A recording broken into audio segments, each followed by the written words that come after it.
অগ্নিকাণ্ডের একদিন আগে পুরানো ঢাকায় কেমিক্যাল কারখানার বৈধতা দেওয়া হয়েছিল। 2010 সালে পুরানো ঢাকার নিমতলীতে ভয়াবহ অগ্নিকাণ্ডে শতাধিক মানুষ নিহত হওয়ার পর ওই এলাকার ট্রেড লাইসেন্স নবায়ন বন্ধ করে দেয় ঢাকা দক্ষিণ সিটি কর্পোরেশন। এর দীর্ঘ বছর পর ব্যবসায়ীদের চাপে সম্প্রতি আবারও শর্ত সাপেক্ষে ওই এলাকার কেমিক্যাল কারখানার ট্রেড লাইসেন্স নবায়ন শুরু করে সংস্থাটি। গত 19 ফেব্রুয়ারি 5টি পারফিউম কারখানার ট্রেড লাইসেন্স নবায়নও করা হয়। এর একদিন পরে ঘটল ভয়াবহ দুর্ঘটনা, যাতে প্রায় 80 জনের বেশি মানুষ নির্মমভাবে মৃত্যুর কোলে ঢলে পড়লেন। এরপর মেয়র বলছেন, পুরানো ঢাকা থেকে কেমিক্যাল কারখানা সরাতে তারা দৃঢ় প্রতিজ্ঞাবদ্ধ। এই ব্যাপারে তিনি জোর পদক্ষেপ নেওয়ারও ঘোষণা দিয়েছেন। গত 12 ফেব্রুয়ারি ডিএসসিসির নগর ভবনে ব্যবসায়ীদের সাথে কর্মকর্তাদের এক মত বিনিময় সভা অনুষ্ঠিত হয়। ট্রেড লাইসেন্স নবায়ন ও কেমিক্যাল পল্লীতে ব্যবসা প্রতিষ্ঠান স্থানান্তর শীর্ষক সভায় ব্যবসায়ীদের শীর্ষ সংগঠন FBCI সভাপতি শফিউল ইসলাম মহিউদ্দিন উপস্থিত ছিলেন। তিনি মেয়রকে উদ্দেশ্য করে বলেন, যতদিন পর্যন্ত পুরানো ঢাকার কেমিক্যাল কারখানা কেমিক্যাল পল্লীতে স্থানান্তর না হয় ততদিন ব্যবসা করার সুযোগ দিন। তাদের ট্রেড লাইসেন্স নবায়ন করার সুযোগ দিন। ব্যবসায়ীরা যেন পুলিশি হয়রানির শিকার না হয় সেদিকটা খেয়াল করতে তিনি মেয়রের প্রতি অনুরোধ করেন। সভায় অন্যান্য ব্যবসায়ী নেতারা বলেন, নিমতলীর ঘটনার পর আমরা ট্রেড লাইসেন্স নবায়ন করতে পারছি না। এই ব্যবসায়ী আমাদের রুটি রুজি, এটা বন্ধ হয়ে গেলে আমাদের আয়ের পথ বন্ধ হয়ে যাবে। তাই 20টি ঝুঁকিপূর্ণ কেমিক্যাল ছাড়া অন্যগুলোর ব্যবসা করার সুযোগ দিন, তা না হলে আমাদের পুরানো ঢাকার ব্যবসা অন্যত্র চলে যাচ্ছে। ব্যবসায়ী নেতাদের দাবির প্রেক্ষিতে মেয়র অনেকটা নমনীয় হন। এতদিনের ট্রেড লাইসেন্স নবায়ন না করার সিদ্ধান্ত থেকে সরে এসে শর্ত সাপেক্ষে ট্রেড লাইসেন্স নবায়ন করার সুযোগ দেওয়ার ঘোষণা দেন তিনি। মেয়র বলেন, আমরা ব্যবসা বাণিজ্যের প্রতিবন্ধকতা সৃষ্টি করতে চাই না, তবে নাগরিকদের নিরাপত্তা নিশ্চিত করার দায়িত্ব আমাদের। এই সময় তিনি ঘোষণা দেন, ওই এলাকায় ভ্রাম্যমাণ আদালত অভিযান চালানো হবে। তখন যেসব কেমিক্যাল কারখানা জনস্বাস্থ্যের জন্য হুমকি নয় বা পরিবেশের জন্য ক্ষতিকর নয় সেসব কারখানাকে on the spot trade license নবায়ন করা হবে। আর ঝুঁকিপূর্ণ কোনো কেমিক্যাল কারখানা থাকলে তাদের বিরুদ্ধে ব্যবস্থা নেওয়া হবে। এরপর মেয়রের ঘোষণা অনুযায়ী গত 19 ফেব্রুয়ারি মঙ্গলবার বাবুবাজার মিডফোর্ড এলাকা থেকে ভ্রাম্যমাণ আদালত শুরু করে সিটি কর্পোরেশন। এই কর্মসূচির উদ্বোধনকালে মেয়র বলেন, আমরা ব্যবসায়ীদের সাথে আলোচনার মাধ্যমে একমত হয়েছি যে 29টি কেমিক্যাল অত্যন্ত দাহ, এগুলো অত্যন্ত ঝুঁকিপূর্ণ এবং এগুলো থেকে যে কোনো সময় অগ্নিকাণ্ড ঘটতে পারে। এই দাহ পদার্থগুলো যেসব দোকান বা গোডাউনে পাওয়া যাবে, ভ্রাম্যমাণ আদালত পরিচালনার মাধ্যমে সেসব সিল গালা করে আইনের আওতায় আনা হবে। এছাড়া আইনের প্রয়োগের মাধ্যমে যেসব ব্যবসায়ীদের কঠোর হস্তে দমন করা হবে। এ সময় মেয়র আরো বলেন, আমাদের পরিদর্শনের সময় যেসব দোকানে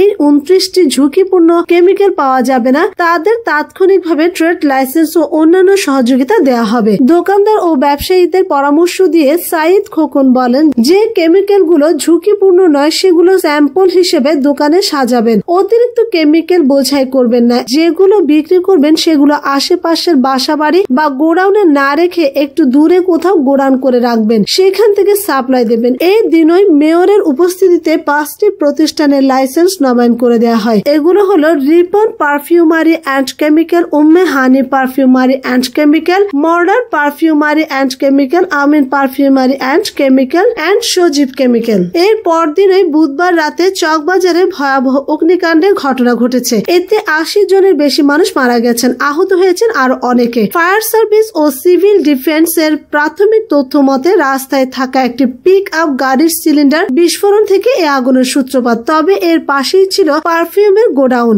আর এই গোডাউনের কারণে আগুন আরো ভয়াবহ আকার ধারণ করে। দ্রুতই ছড়িয়ে পড়ে আশেপাশের ভবনগুলোতে। ক্ষয়ক্ষতির পরিমাণও বেড়ে যায় কয়েক গুণ। এই পরিস্থিতিতে মেয়র সাইদ খোকন গতকাল অগ্নিকাণ্ডে ক্ষতিগ্রস্ত এলাকা পরিদর্শনকালে জানিয়েছেন, পুরানো ঢাকা থেকে কেমিক্যাল কারখানা সরাতে আমরা দৃঢ় অঙ্গীকারবদ্ধ। এই ব্যাপারে জোর পদক্ষেপ নেওয়ার ঘোষণা দেন তিনি। এদিকে পুরানো ঢাকার আবাসিক এলাকায় অবৈধ কারখানা উচ্ছেদ ক্রাশ প্রোগ্রামের ব্যবস্থা করাও ঘোষণা দিয়েছেন পুলিশ। Dhaka metropolitan police commissioner Mohammad Asaduzzaman Mia গতকাল বলেন, বিভিন্ন ধরনের মোবাইল কোর্টের মাধ্যমে এই এলাকায় আমরা অভিযান চালাচ্ছিলাম। অননুমোদিত ফ্যাক্টরির বিরুদ্ধে ব্যবস্থা নিচ্ছি, জরিমানা হচ্ছে, মামলা হচ্ছে, উচ্ছেদ হচ্ছে, 2 মাস বন্ধ থাকে, আবার স্থানীয়ভাবে চুরি করে এই ধরনের কর্মকাণ্ড শুরু হয়। এজন্য এবার সংশ্লিষ্ট সব সংস্থার সমন্বয়ে অভিযান চালানো হবে। তিনি বলেন, দুর্ঘটনার প্রথম কারণ সিলিন্ডার বিস্ফোরণ, সেটিও হয়তো সহজে নিয়ন্ত্রণে আনা যেত, কিন্তু ওই ভবনের নিচতলায় ছিল প্লাস্টিকের দানা ও 3 তলায় ছিল বডি স্প্রে গোডাউন। আমার মনে হয় মিলিয়ন মিলিয়ন বডি স্প্রে এখানে মজুদ ছিল। এবার ভিন্ন প্রসঙ্গ, উইঘুর মুসলিমদের পক্ষে দাঁড়িয়েছেন তুরস্কের প্রেসিডেন্ট রিসেপ তাইয়েপ এরদোগান। এছাড়া অস্ট্রেলীয় 17 উইঘুর নাগরিককে আটকের ঘটনায় বন্দি শিবির বন্ধের আহ্বান জানিয়েছে অস্ট্রেলিয়া। বন্দি শিবিরে আটকা অবস্থায় মুসলিম উইঘুর সম্প্রদায়ের জনপ্রিয় সঙ্গীত শিল্পী আব্দুর রহিম হেইতের মৃত্যুর পর মুখ খুলেছেন এরদোগান। চীনের ওই বন্দি শিবিরগুলোয় নির্যাতনের অভিযোগ তুলে তা বন্ধ করে দেওয়ার দাবি জানিয়েছে তুরস্ক। হেইতের মৃত্যুতে উদ্বেগ প্রকাশ করেছে অ্যামনেস্টি ইন্টারন্যাশনাল। 2017 সালে সঙ্গীত শিল্পী আব্দুর রহিম হেইতকে আটক করে জিনজিয়াং প্রদেশে বন্দি শিবিরে রাখা হয়। তাকে 8 বছরের জেল দেওয়া হয় বলে ধারণা করা হয়। তবে বন্দি অবস্থায় দ্বিতীয় বছরেই তার মৃত্যু হয়েছে। জিনজিয়াং প্রদেশে কমপক্ষে 10 লাখ উইঘুর বন্দি শিবিরে রয়েছে বলে অভিযোগ রয়েছে। হেইতের মৃত্যুর পর শনিবার এরদোগান সরকারের পররাষ্ট্র মন্ত্রণালয় থেকে এক বিবৃতিতে বলা হয়েছে, এটা এখন আর গোপন নেই যে 10 লাখেরও বেশি উইঘুরকে বন্দী রাখা হয়েছে। এটাকে মানবতার জন্য লজ্জাকর উল্লেখ করে এ ধরনের মানবিক বিপর্যয় বন্ধে জাতিসংঘকে পদক্ষেপ নেওয়ার আহ্বান জানানো হয় বিবৃতিতে। এদিকে চীনের শিনজিয়াং প্রদেশে অস্ট্রেলিয়ার স্থায়ী অধিবাসীরা আটকা পড়েছে বলে দাবি করেছে অস্ট্রেলিয়ায় উইঘুর মুসলিম সম্প্রদায়ের সদস্যরা। এ নিয়ে তারা সরকারের পক্ষ থেকে কার্যকর হস্তক্ষেপ কামনা করছে।